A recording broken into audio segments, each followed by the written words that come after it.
This is Sequoia Living REI, where we only talk about relevant topics, things that are important, things that help you grow, things that help you elevate. Come and join us. Yeah. We having quality conversations with SNL. Yeah. We having quality conversations with SNL. Having quality conversations with SNL. Having quality conversations with SNL. Yeah. Having quality conversations with SNL. Yeah. On everybody. What's up, everybody? Yes, this is episode 4 of Conversations with SNL. Yep, I'm Seth. And I'm Lashia. And together, we make Sequoia Living REI. Let's Today, go. we are joined by a very special guest, my friend, my sister. Go ahead and I'm about to tell who she is. Yeah. Go ahead and Hi, introduce yourself. my name is Lisa Beard, and I am the CEO of Divine Treasure Shop, LLC. Yes. And go ahead and let the people know a little bit about what you do, Divine Treasure Shop. I make homemade natural candles. Yes. All right. No chemicals. All natural. Wax melts, same thing, no chemicals at all, just pure natural. Yes. Yeah. Yes. All right. So we'll go ahead and jump right into it. So what inspired you to start making candles, and how did you learn the craft? My mom is my inspiration, and because of her, as a little girl, I always asked her why she never picked up candles in a store, and she always told me it makes her sick. And I said, okay. And I said, that makes sense, that's understandable, that some people are sensitive to fragrance. And the craft, I was on TikTok, to be honest, and Wow. I see a lot of people just doing stuff, and I said, hey, maybe I can do something that can help my mother to enjoy a fragrance that isn't hurting her system.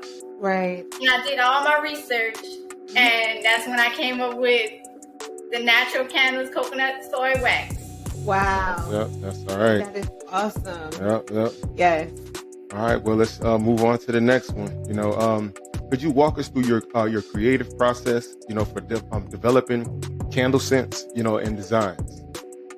Well, when I create, I also take a bit of 2 to 3 days. I think about how people would think of certain scents. How would they smell? So I would take a sample and put it in a jar on a Q-tip and let it sit for 24 to 48 hours.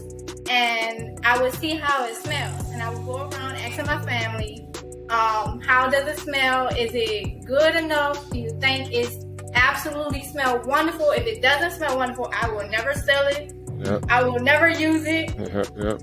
And my images, I have a lot of imaginary in my mind, so my mind's always on the go. Yeah. So I'm always finding new ways to create everything. Entrepreneur. Yes. Yes. Yes. Yep. The creator. And just to go a little bit deeper into that, I remember you made the hot cocoa. Yes. And not only does it smell like cocoa, it looks like hot cocoa. Like, I never felt like wanting to eat a candle before, but I wanted to.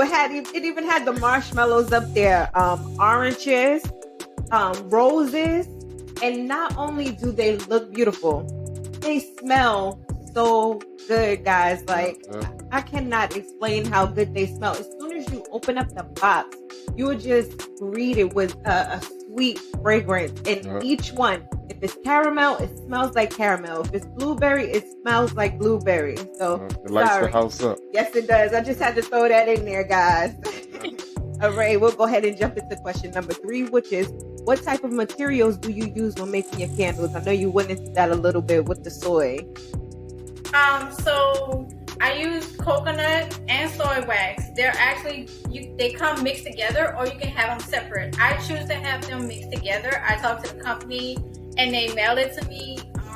Basically, I call them, and if anything is wrong, I pretty much send it back and they send me a brand new one. I always check, make sure everything is natural. The smell, the fragrance, and everything in it. So the things that I use for material are the heat resistant jars. Always make sure they're thick glasses, never the thin glasses. They can break. Number 2, you need a heating pot. Pretty much anything you want to use, as long as you're not using it for food or anything. Yeah. Use it for separate. Wicks. Make sure you always have the best kind of wicks. Usually I use one where it's dipped in the actual coconut soy wax. Because if you use any other one, it's gonna make your candle kind of burn straight to the middle, and it won't work. That's the science behind it. Wow. Yep. Science behind everything. The last 2 things that I have to give when I do those, I also make sure that I have a stirring spoon, and also make sure you have your fragrance.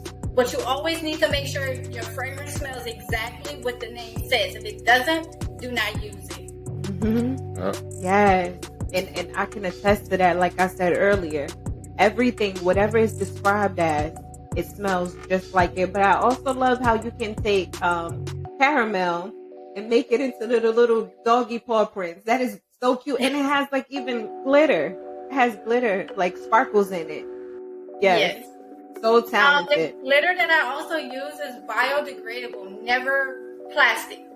Never plastic. Right. It's the science. Learn. Yeah. That's right. That's right.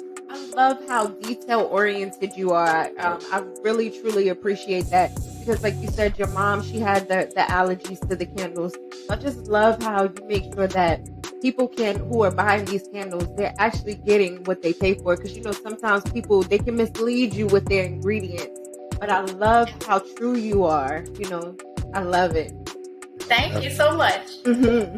All right, let's move on to the next one. All right, what do you think sets your candles apart from others on the market? You know, and how do you communicate that to your customers? Well, what I think that sets them apart, it's come from passion and also from the heart, and it's being handmade or hand poured, that I put a lot of thought into every candle that's being made, as well as wax melts. If anything that goes wrong, I don't sell them. If they ever crack or break, I restart over. Basically, when I communicate with customers, I educate them on how it's made, or what type of natural coconut soy wax I use, or just in general that the fragrance have no chemicals. Basically, I let them know that, hey, you can trust me, but I also want you to experience it and smell it. So often I will have a sample with me anywhere I'm going. Yes, that's so smart. And just talking about how you educate people about the candles, you literally send instructions to let people know how to get the best use out of the candles. And I love that as well, because I didn't realize how ignorant I was to burning candles. You think you just light it, but then I always used to wonder why my candles would always have that black mark. You know, after you burn the candle, it would be the black going down the glass. You know, but I've never had that issue with any of your candles at all. I'm so happy. Yes. All right, so we'll go ahead and jump into the next question, which is, what advice would you give to someone who is interested in starting their own candle making business? The advice I would give is always do your research on every wax there is. There are more than, I believe, 15, maybe more, from what I've read. Always know the benefits of each wax, and also make sure when you're doing fragrance that there are mentally messes with your brain. I don't know the actual term for it, but I read it that it makes your brain like not function as well. So those are the fragrances that I make sure that they don't have that in there. Even if it says 1%, I don't advise it at all. Right. And also make sure you do your math when pouring your candles. It is not an easy math to do. You have to think of how much you need to pour, how much fragrance, just in general, as making sure that when it sets. One of those things that I dealt with when I first started. Now I have perfection in it. Yes. Yes, my advice is please do absolute more research. Go on YouTube. There are a lot of people that teach you the right and wrong ways. Always make sure your wicks are longer than the actual jar. You can always cut it and trim it, but when you're starting, just make sure your wicks are very long so that you know when you sell it, they can trim the wick as 1/4 of an inch, never less than that. Right. Wow. Yeah. That's a lot. She just dropped a lot of jewels. Okay. I hope you guys caught all of that. That's what you out there trying to do, trying to get started with. Take that advice. She does her things with those candles. Yes, you heard from the candle queen herself, okay? All right, so if the people want to reach you, how can they best get in contact with you?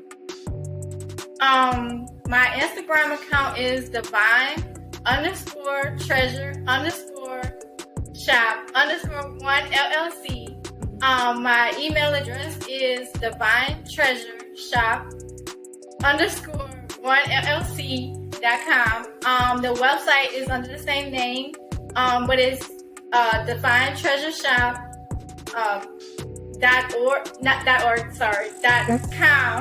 Okay. And my TikTok right now is kind of flip-flop, so I wouldn't drop the TikTok, but if you want to, it's under the same name, but it's not underscore, it's just Divine Treasure Shop. Okay. Yes. That's actually how we met, was on TikTok too. Yes. Yes. I remember buying her clips, and I absolutely love her hair clips. I still have mine. Thank you. Yes, I appreciate you so much. Like I said, Divine is a friend. She's a sister, a wonderful supporter, just a great all-around person. It's not too often that you meet someone who you just are kindred spirits with. So I'm very grateful to have met you, to have experienced your craft, because you are so truly talented. So I am just so thankful for you even coming on this show and doing this interview with us as well. Yes. I'm very pleased to be here. Yes, thank you so much. All right, guys. Yep. Thank you for tuning in. This has been episode 4 of Conversations with SNL. Don't forget, I'm Seth. I'm Lashia. And together, We make the Koya living on. Yeah, we're having quality conversations with SNL. Having quality conversations with SNL. Yeah.